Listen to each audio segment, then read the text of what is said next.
Should you draft Evan Engram in fantasy football this year? Well, let's talk about it. Evan Engram's a man of chaos. He's a man without a plan.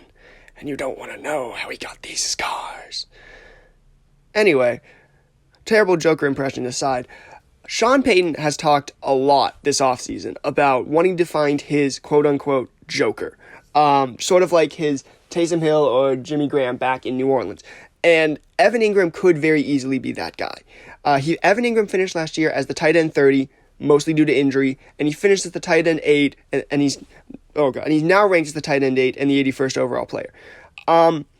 Evan moved from the Jacksonville Jaguars to the Denver Broncos this year, which is definitely an upgrade. The Jacksonville Jaguars have a lot of competition going on in the receiver room, and Engram really now only has to deal with Courtland Sutton. He also gets to play with Bo Nix, who I think might already be a quarterback upgrade, which says a lot about Trevor Lawrence.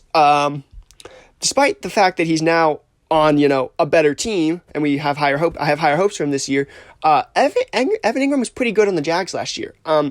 He had at least 7 PPR points in all except one of his games, and you might be saying, 7 PPR points is not that much, Harrison. To which I say, the tight end position is such a desolate wasteland that if I have a guy who has a floor of 7, and he had a ceiling last year of 20, I think, was his highest game, if that's like the range of a guy with that floor, like, I'm okay, because that's stable enough production that it's not going to tank your season. And coming into this year, Evan Engram, like I said, has the possibility to be a very highly ranked tight end. He's currently going as tight end 8. I think he has tight end 5 upside because he's good. He has a chance to get a major target share.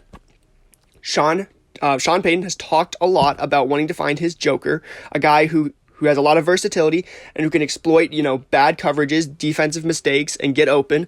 There's a lot of room in this Denver offense. Bo Nix, we think, is like a gunslinger, and he can, throw 4,000 yards, throw 25, 30 touchdowns in a season. We think that's who Bo Nix is going to be this year.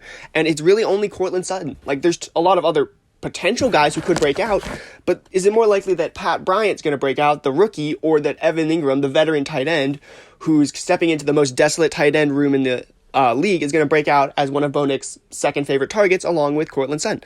I think it's much more likely that Evan Engram, rather than, Marvin Mims, or, like I said, the other guy, or his team, or Troy Franklin breaks out this year than any of those guys. So, Evan Ingram's a guy who's, over his 8 careers, he's had at least 10 PPR points per game in 5 out of his 8 seasons. He is the epitome of, he has a very good floor, and I think the ceiling is just, does he click with Bo Nix? And if he does, I think he has a lot of upside. Because of that, I'm going to give him a B+.